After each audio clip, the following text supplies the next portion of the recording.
Vamos então fechar os nossos olhos e trazer à nossa frente Jesus, sempre Jesus, e agradecer a Ele pela oportunidade que nos dá de estarmos reunidos em seu nome, procurando ter um entendimento cada vez maior.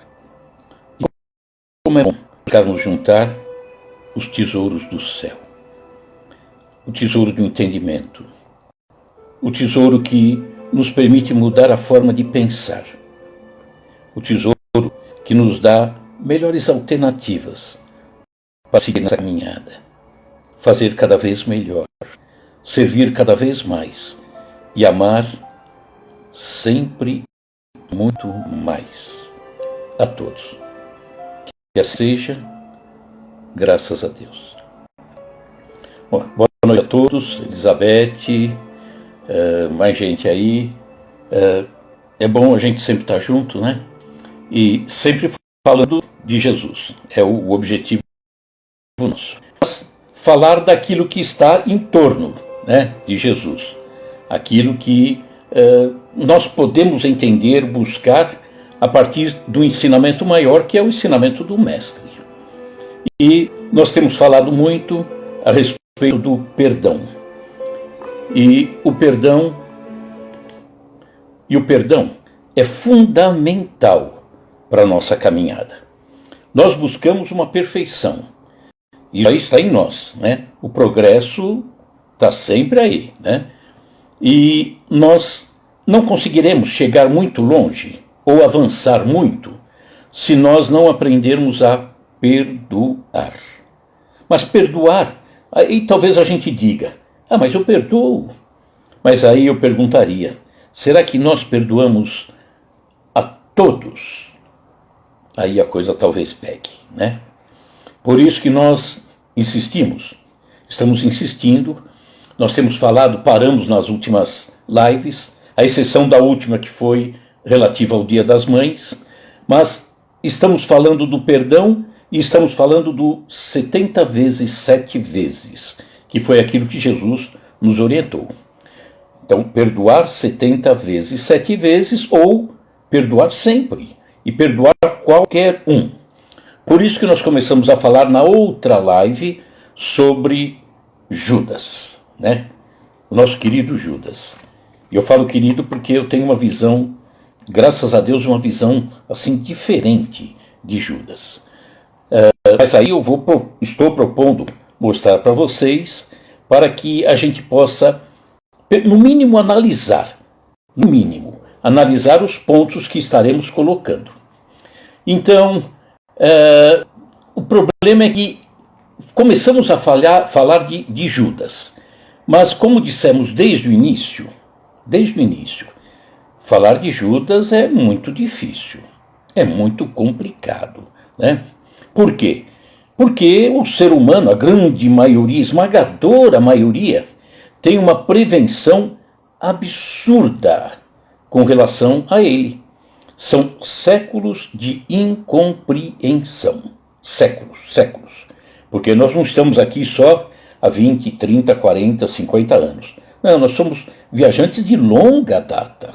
Longa data. Então, Judas é o nome mais odiado.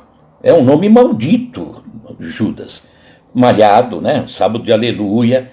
Então, quando falamos de Judas, estamos tentando raciocinar sobre os acontecimentos, só para ver se ele, de fato, em termos de culpa, é tudo aquilo que nós carregamos ao longo de séculos. Será que é tudo aquilo? Tem sua culpa? Lógico que tem. Mas será que é tudo aquilo?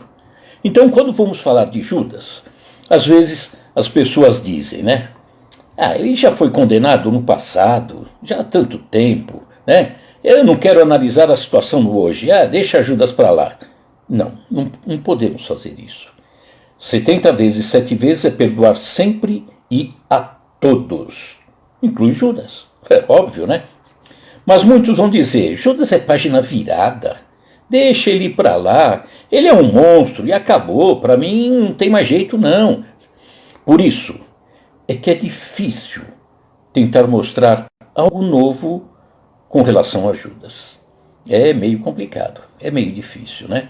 As pessoas entenderem, pararem, mas nós vamos fazer uma abordagem aqui inicial para entenderem, talvez já desde o começo, que a gente tem muita coisa para pensar, muita gente, muita coisa, né? E aí talvez me perguntem, e por que você toca nesse assunto? Se Judas é página virada para a humanidade, por que você toca nesse assunto? E a resposta, olha, exatamente eu não sei porquê, né? Na totalidade eu não sei porquê.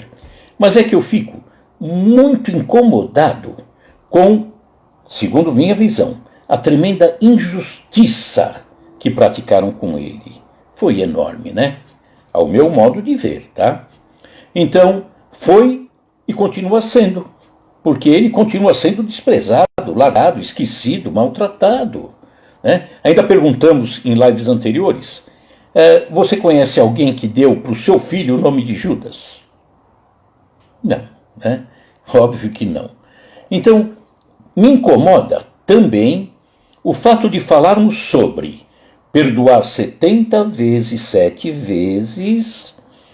Me incomoda lembrar que Jesus disse que era preciso amar o próximo como a si mesmo. Qual próximo? Todos. Todos. Sem exceção. É o objetivo nosso. Só que a humanidade, em pleno século XXI, continua com um esqueleto de estimação guardado no seu armário. Aquele é o esqueleto de estimação. O nome dele é Judas. Judas. Então eu tenho que amar o próximo como a mim mesmo, perdoar 70 vezes, 7 vezes, e tenho um esqueleto dentro do meu armário de estimação. Está ali, me incomodando. Há séculos e séculos. E eu não consigo me desfazer desse mal-estar com a figura de Judas que eu pintei, que eu aceitei e que eu não parei nunca para analisar. Então, tudo que eu falo, tá, considerem, é o meu ponto de vista. Contudo, nós falamos no anterior a respeito de Judas, mas eu percebi alguns problemas nessa exposição que fizemos, que eu não fui muito claro, talvez, né? E creio que está dificultando a possibilidade de reterem as informações novas, porque são novas as informações que eu estou passando, né? Para analisarem.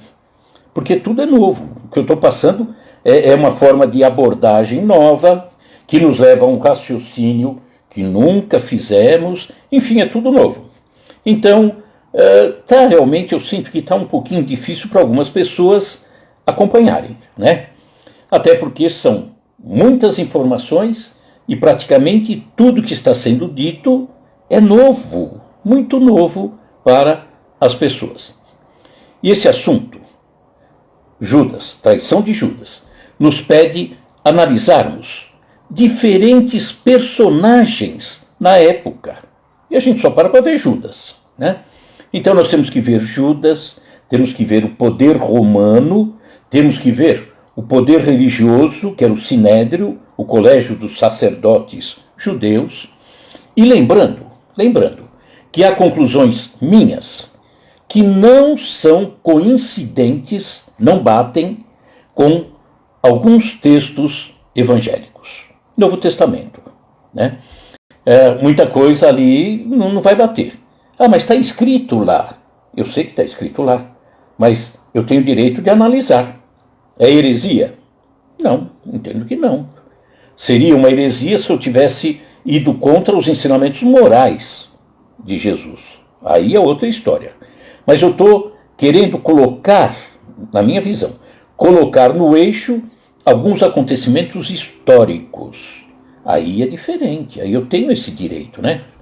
E exatamente por colidir com alguns textos evangélicos, Isso, para muitos, já seria motivo para ser descartado aquilo que eu falo, né? Ah, não, isso aí não bate com o que está escrito no Evangelho.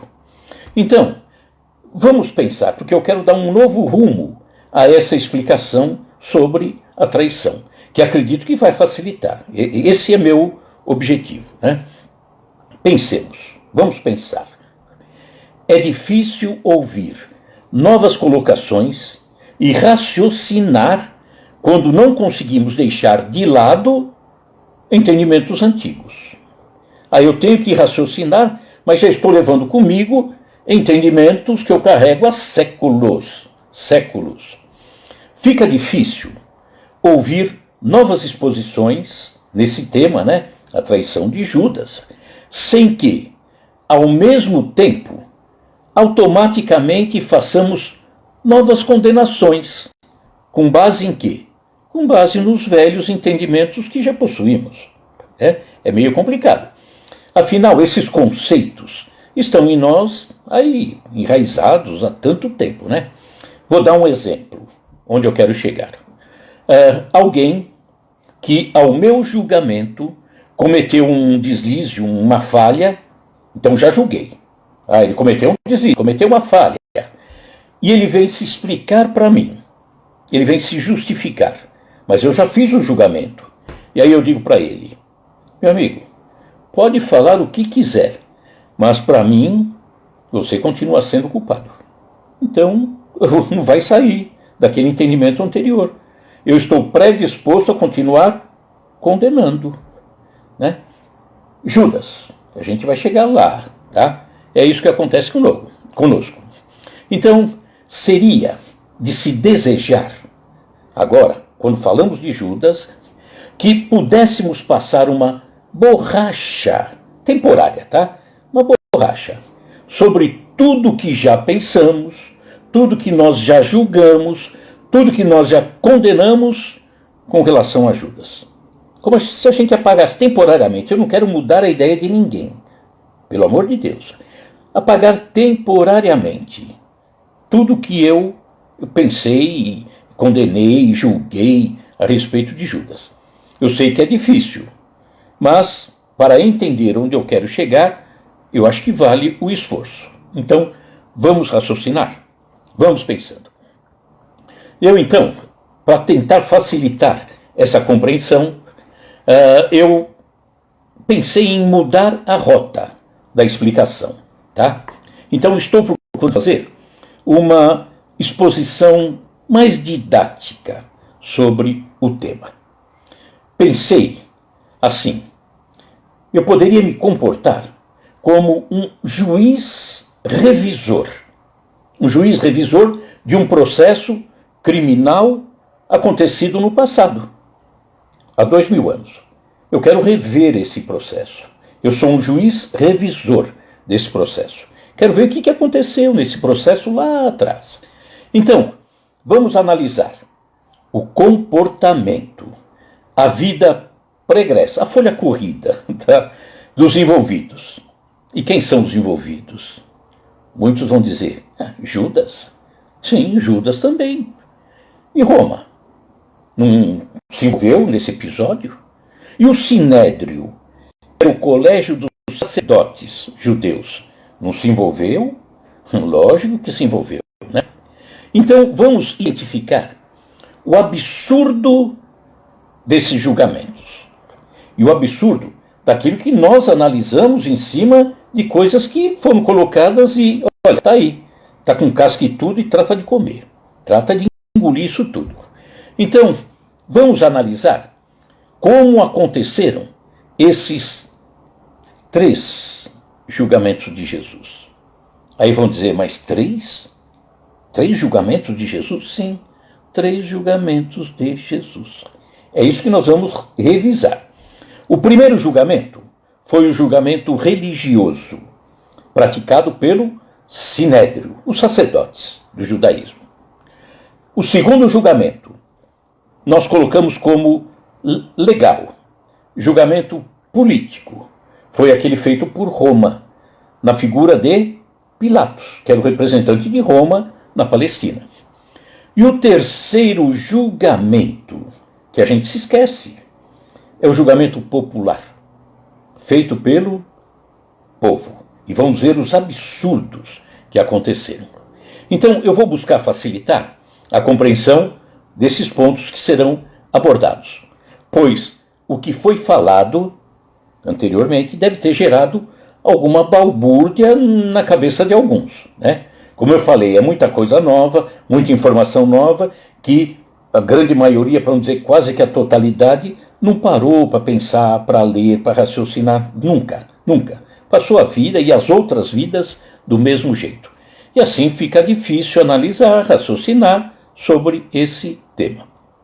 Por quê? Porque considerando a traição de Judas como um caso encerrado, pronto, acabado, não damos espaço para essas novas avaliações. Por quê? Porque em razão do desconhecimento de várias situações da época, que não levamos em conta.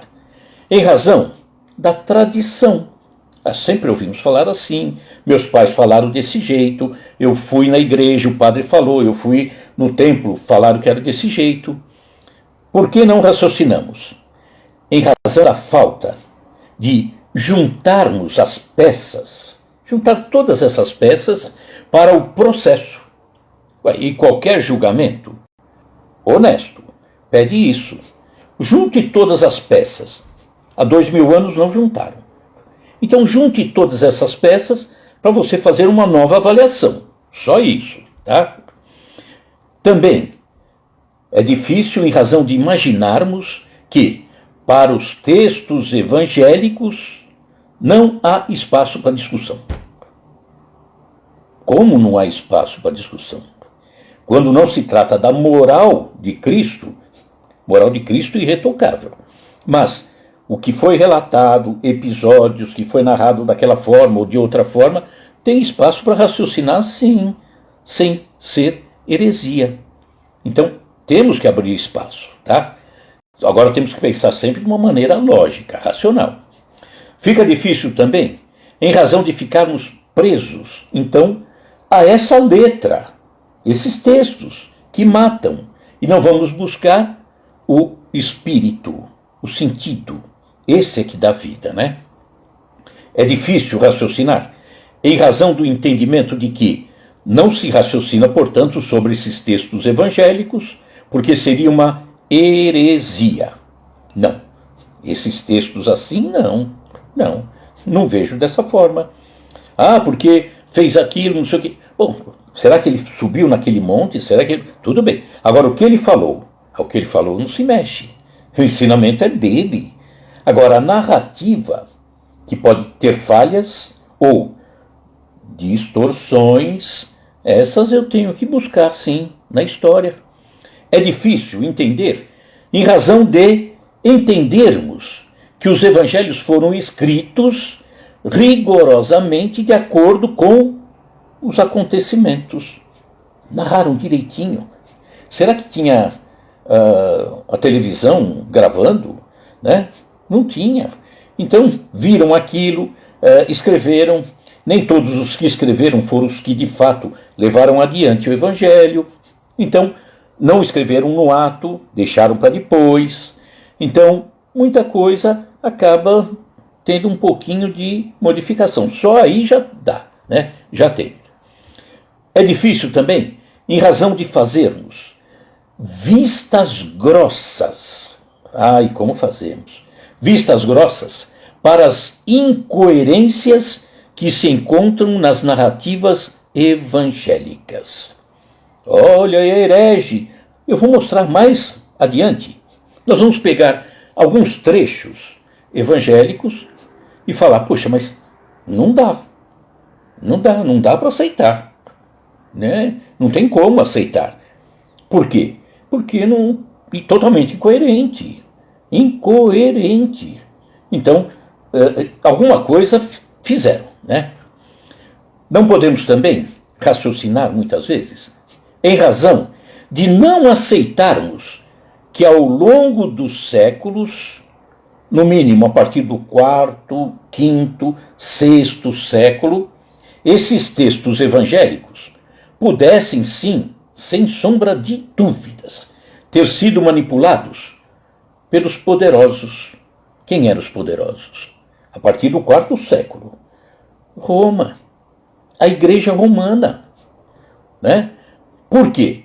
Porque Roma era pagã, não acreditava em Deus, Jesus era nada para eles. Então, a partir do quarto século é que eles trazem, por conveniência, por medo, trazem para dentro de Roma a doutrina do Cristo. Porque estava ganhando um espaço enorme, um vulto enorme. E ao trazer Roma, que então, até então, era pagã, será que trouxe na pureza?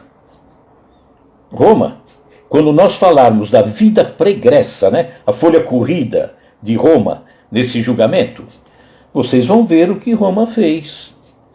E aí vocês vão achar que ao trazer para dentro de si, por medo, por temor, não mexeria em nada nos textos que pudessem ter sido escritos antes, para tentar livrar um pouquinho a sua responsabilidade nesse episódio? E ficou só no lavar as mãos. Né? Então, eu entendo que foi mexido sim. É difícil entendermos, em razão de não aceitarmos, já que estamos falando de um julgamento novo, não aceitarmos que, no caso de Jesus, mexeram na cena do crime. Mexeram na cena do crime. Alteraram a cena do crime. Nós vamos chegar. Também é difícil em razão de não buscarmos os acontecimentos ao longo da história, que explica muita coisa que a gente nem imaginava e que vem explicar muitas coisas que aconteceram e que nós passamos por cima, engolimos com casca e tudo. Tá? Também é difícil em razão de entendimento que o poderoso opressor, né, que era Roma, nada fez de tão violento nesse episódio de Jesus. Né? Por isso que Pilatos só lavou a mão. Então, nada fez de tão violento. Imagina. Folha corrida dela vai mostrar depois. Também é difícil, em razão do entendimento que os poderosos do judaísmo, os sacerdotes, fossem pessoas extremamente retas em suas condutas. Nós vamos pegar a folha corrida dos sacerdotes. Nós já temos a folha corrida. Então, falei na folha corrida de Roma. Nós vamos ver a folha corrida, né, os antecedentes dos sacerdotes. A gente vai ver que não eram retos, não. É difícil a gente aceitar, raciocinar sobre isso, né, sobre esse episódio, em razão de não buscarmos entender o que poderia ter se passado na cabeça de Judas há 2000 anos. Em razão de não buscarmos entender o que havia se passado na cabeça de Pilatos, que era o representante de Roma. Né? Os receios, né? O temor, tudo. Em razão de não buscarmos entender o que poderia se passar na cabeça dos sacerdotes, do Sinédrio. É difícil raciocinar em razão de não buscarmos identificar as coerências e as incoerências nesses relatos todos. Então, é isso que eu pensei, mudando um pouquinho a forma de expor. Vamos tentar tirar os conceitos que já temos, os preconceitos sobre Judas, e vamos narrar tudo, não só Judas, mas Roma, como o Sinédrio. Ver o que de fato aconteceu. Vamos lembrar o que já dissemos de Judas, né? Segundo o meu entendimento, Judas. Parece que eu estou querendo livrar Judas de alguma responsabilidade. Não tenho nem procuração dele. Ele não me deu procuração nenhuma. Então, ele, Judas, não foi um santo. Não, de forma nenhuma. Ao contrário. Teve culpas nesse episódio que nós conhecemos como traição? Naturalmente que teve. Sim, teve. Teve participação ativa nessa traição? Teve. Lógico que teve. Tanto teve, Judas tanto teve participação ativa, que em razão, né, do desespero, em razão do arrependimento, ele acabou dando cabo da sua própria vida. Se matou. É sinal que tinha um incômodo muito grande dentro dele, né? Então teve responsabilidade? Teve. E pagou por isso, né? Teve que resgatar de uma forma muito forte, muito violenta, aquilo que ele fez naquele episódio. Há várias narrativas mediúnicas, em vários livros, poemas, afiançando o sofrimento do espírito Judas a partir desse episódio. Ele sofreu. E se sofreu é porque tinha culpa, tinha participação, sem sombra de dúvida. Então a nossa intenção não é inocentar Judas, não é. Né? Não vão pensar que ele está querendo agora transformar Judas de um monstro em um santo. Muito embora hoje, século XXI, para nós, Judas já se recuperou de tal forma que a gente nem alcança mais esse espírito. Já evoluiu através de várias encarnações, né? Então, o objetivo seria apenas entender um possível grau diferente de responsabilidade nesses acontecimentos. Só isso. Um grau diferente de responsabilidade. Perceber que o erro praticado por ele, Judas, talvez seria praticado por mim há 2000 anos. Eu, se estivesse lá, talvez fizesse exatamente o mesmo. Tá? E eu digo que ele não foi o único culpado. Aí é que eu quero chegar. Ele não foi o único. Muito embora a gente diga, quando pergunto, quem foi culpado pela morte de Jesus? Judas. Ele não foi o único. E que a sua responsabilidade frente aos outros culpados, possíveis culpados, seria até mesmo menor. Tá? Então, vamos juntos fazer uma revisão desse julgamento acontecido há 2000 anos atrás. Instalamos agora a revisão do julgamento. Vamos lá? Vamos entender os crimes praticados lá atrás. Vamos ver os envolvidos em cada um desses crimes. Mas é traição. Cada um desses crimes. Vamos identificar os suspeitos. Vamos ver a vida pregressa, a folha corrida de cada suspeito. Vamos ver como aconteceram os julgamentos de há 2000 anos atrás. Uma revisão total, né? Vai aparecer coisa meio complicadinha.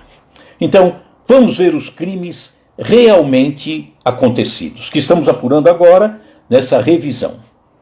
Quantos crimes aconteceu? Quantos crimes aconteceram? Vamos lá.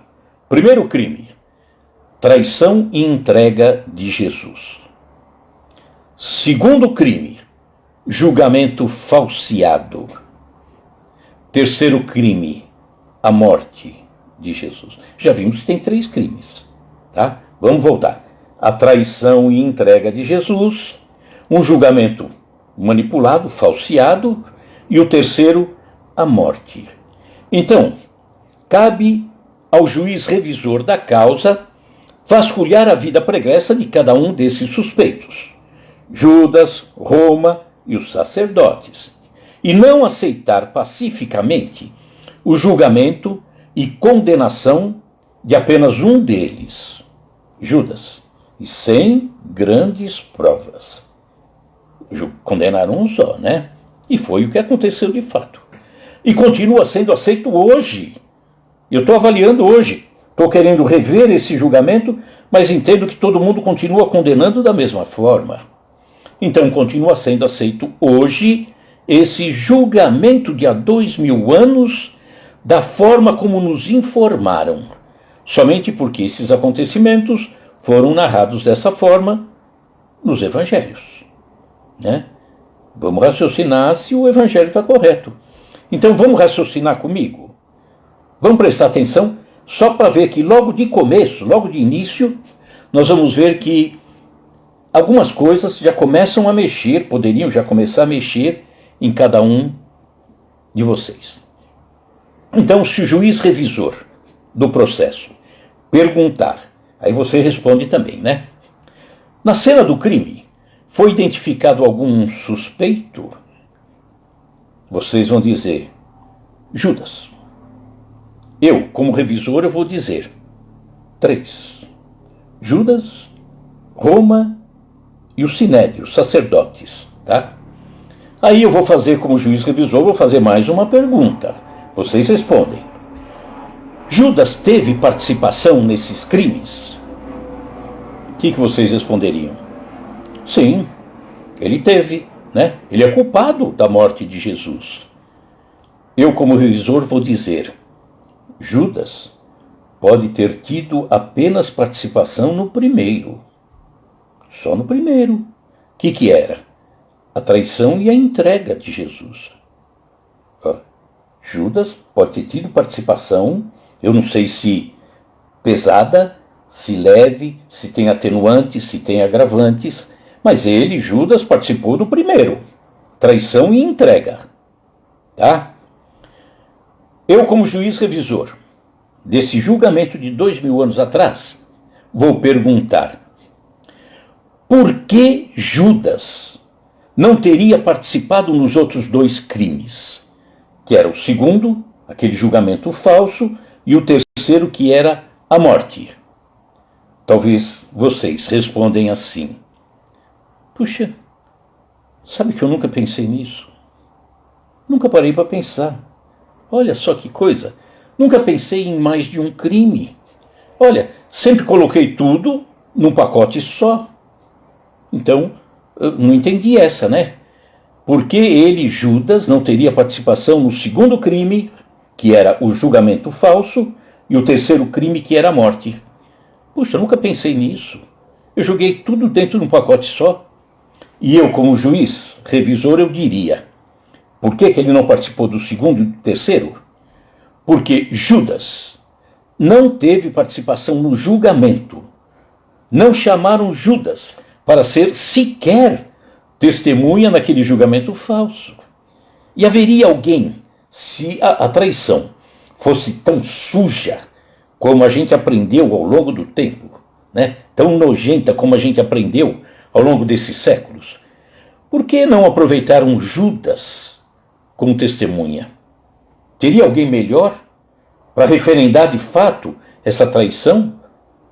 Jogaram Judas fora e tiveram que falsear todo o julgamento através de testemunhas fabricadas, inventadas.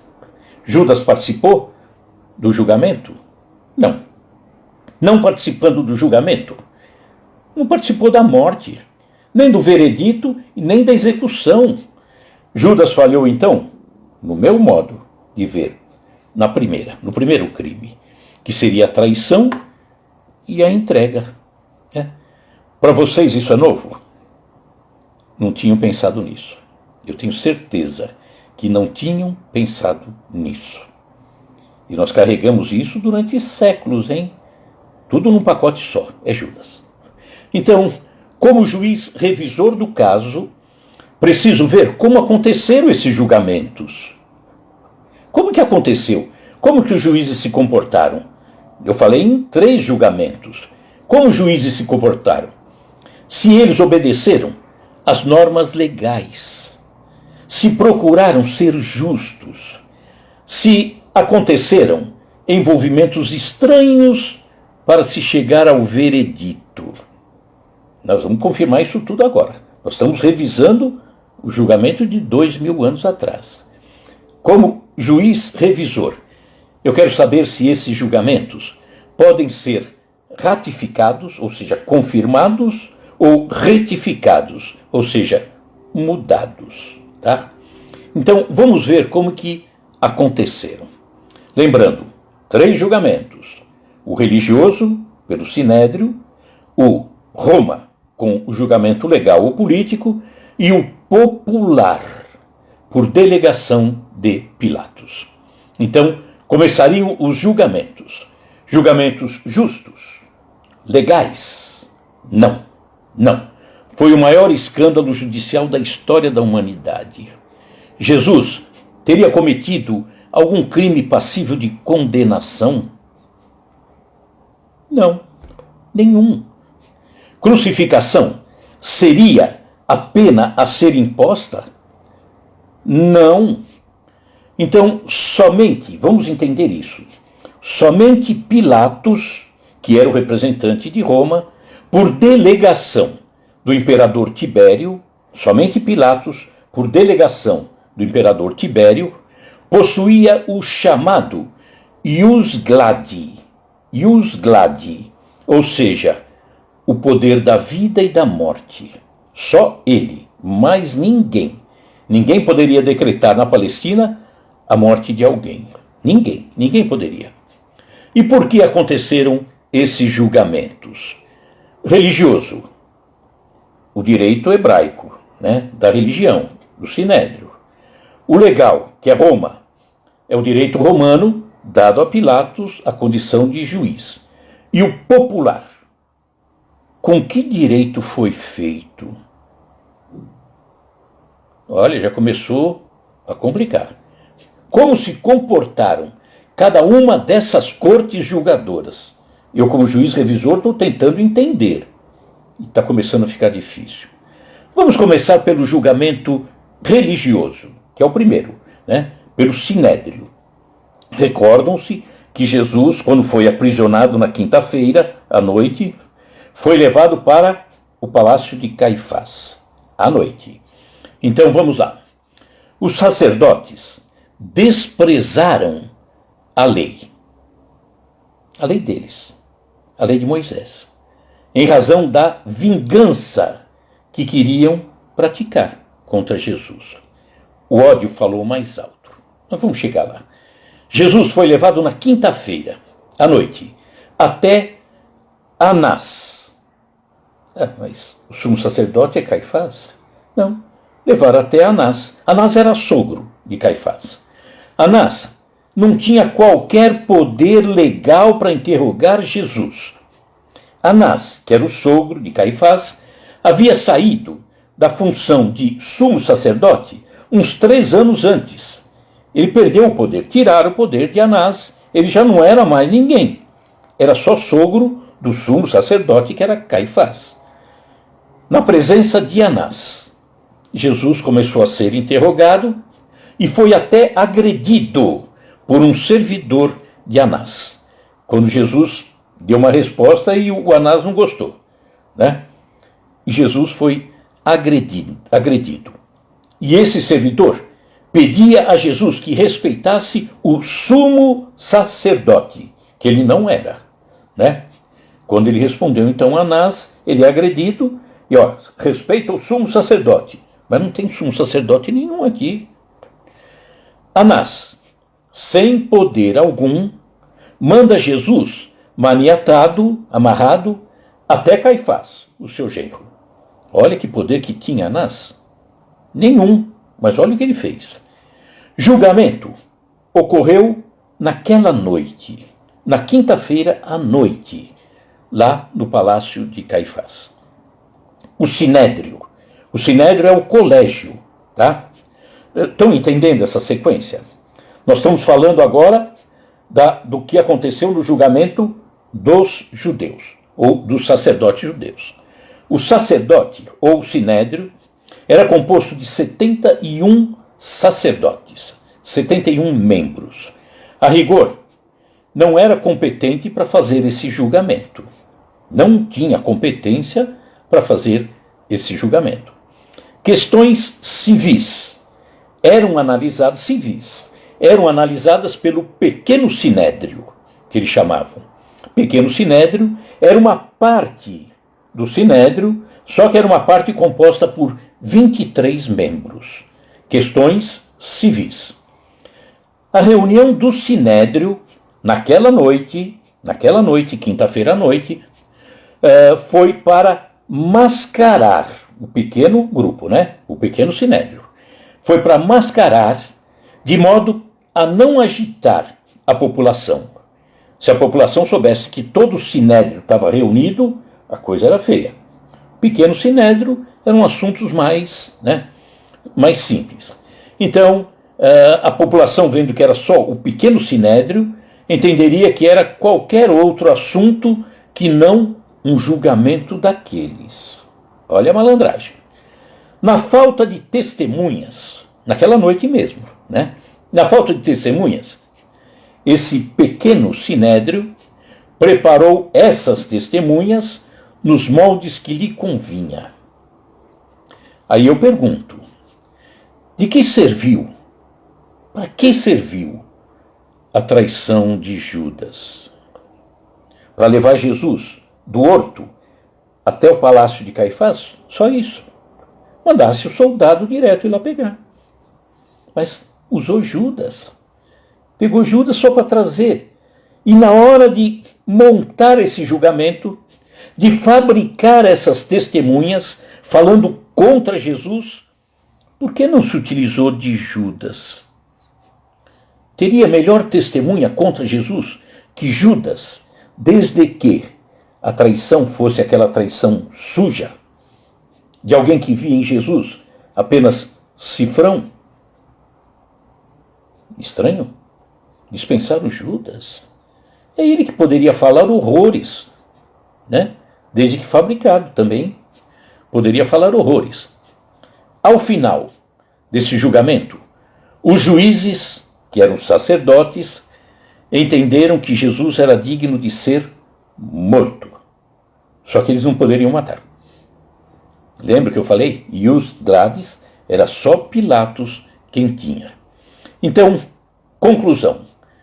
Jesus foi preso sem culpa, foi acusado sem indícios, foi acusado de blasfêmia, profanar o sábado, ser um falso profeta, e de nada serviam para o julgamento legal de Roma, porque Roma não estava nem aí com as questões da religião. Roma estava lá cuidando da parte administrativa da região, nada mais. Se levasse para Pilatos, olha, eu estou trazendo aqui porque ele cura aos sábados. Puxa, falaria Pilatos, se eu soubesse que ele estava curando aos sábados, eu teria levado meu filho. Porque para ele tanto faz, sábado, domingo, segunda, quinta, não importa. Então aquilo que o Sinédrio colocou como sendo culpa de Jesus, para Pilatos, nada, zero, não valeria nada. Jesus foi julgado sem testemunhas legais. Arranjaram lá 2, 3 perrapados e que falaram um monte de bobagens.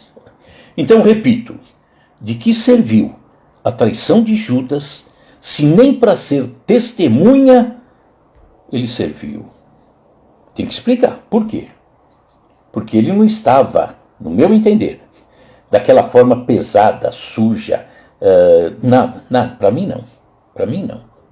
Jesus foi condenado a uma pena errada, frente aos crimes de que ele era acusado. Até a pena foi errada. Falaram que era pena de morte. Blasfêmia. Nunca Jesus havia afirmado ser Deus. Não, nunca falou. O que ele disse estaria sentado à direita do Pai. Eu e o Pai somos um. Ele não falou que era Deus. Eu e meus filhos somos um. Quer dizer, me identifico tanto. Eu e minha esposa somos um. Eu me identifico tanto. Isso sim, dá para entender o que eu quis dizer, o que Jesus quis dizer. Eu e o Pai somos um. Eu estou numa sintonia total com o Pai. Tanto é verdade que ele nunca disse que era Deus, muito embora a religião romana, lá de Roma, quarto século, numa análise, chegou à conclusão que Jesus era Deus. Absurdo, absurdo. Vamos lembrar que um jovem, quando interpelado, Jesus interpelado por esse jovem vem e diz, meu bom homem, e Jesus diz, por que me chamais de bom? Bom, só Deus, só o Pai. Então Jesus não teria cometido isso.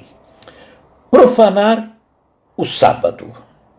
Ele não se preocupava com o sábado, não. Mas nunca seria a morte. Nunca seria a morte. A pena, a rigor, analistas que já viram isso, seria uma prisão de até 7 anos, mas nunca a morte. E Jesus curava mesmo ao sábado. Ele diz que o homem não foi feito para o sábado foi feito para o homem. A cura, só que um detalhe, a cura não estava tipificada como violação. Não. Outra denúncia contra ele, falso profeta. Falso profeta é aquele que proclama profecias e elas não se cumprem, né? Então, contudo, o próprio Caifás, o sumo sacerdote, afirmou que Jesus explorava cinicamente as massas com um ensino novo e perigoso. Perigoso para ele, Caifás. Para os sacerdotes, perigoso. Então, ele dizia que Jesus explorava cinicamente as massas com um ensino novo e perigoso, visando desestabilizar a nação e talvez até destruí-la. Nação? Acabar com o privilégio dos sacerdotes, aí eu concordo. Ainda continua Caifás. Por esse motivo, o próprio Caifás havia dito o que está narrado em João, capítulo 11, versículo 49. Ele disse assim: nada sabeis, Caifás falando, nada sabeis, não percebeis que vos é melhor que morra um homem pelo povo e que não pereça toda a nação? É melhor matar um homem do que a nação ser maltratada. Maltratada na visão dele. Um ensinamento novo para Caifás era complicado. Por quê? Tiraria os privilégios dele, né? Então, a intenção desse julgamento no Sinédrio, do colégio dos sacerdotes, a intenção não era justiça, era manter os privilégios. Esse foi o primeiro julgamento que nós estamos analisando. E depois nós vamos buscar a ficha corrida, a folha pregressa desses sacerdotes, para a gente ver quem eram eles para fazerem isso. Então, como juiz revisor, não gostei nada disso que aconteceu nesse primeiro julgamento. Não foi nada bom. Vamos ver semana que vem o outro julgamento, Pilatos. E vamos ver o outro, popular, para ver a aberração que aconteceu. E depois vamos buscar a folha corrida dessa turma toda. Tá bom? Eu acho que já deu a hora. Pessoal, o objetivo foi mudar um pouquinho o enfoque para que vocês vejam o mal que foi causado, o mal que foi criado, os participantes disso tudo, que não ficou restrito a Judas. Judas teve sua participação, sim, mas outros tiveram. E como que eles eram? Como era o poder romano? Como que eram os sacerdotes? Não tinha ninguém muito bonzinho lá, não. Pelo contrário, já vinha séculos antes apontando o que acontecia no meio dos sacerdotes. E aí quiseram julgar o justo para manter os privilégios. Privilégios que eles tinham muito antes de 4 séculos, quando desviavam dinheiro, quando aprontavam horrores, tudo narrado no Velho Testamento. Nós vamos, como que é?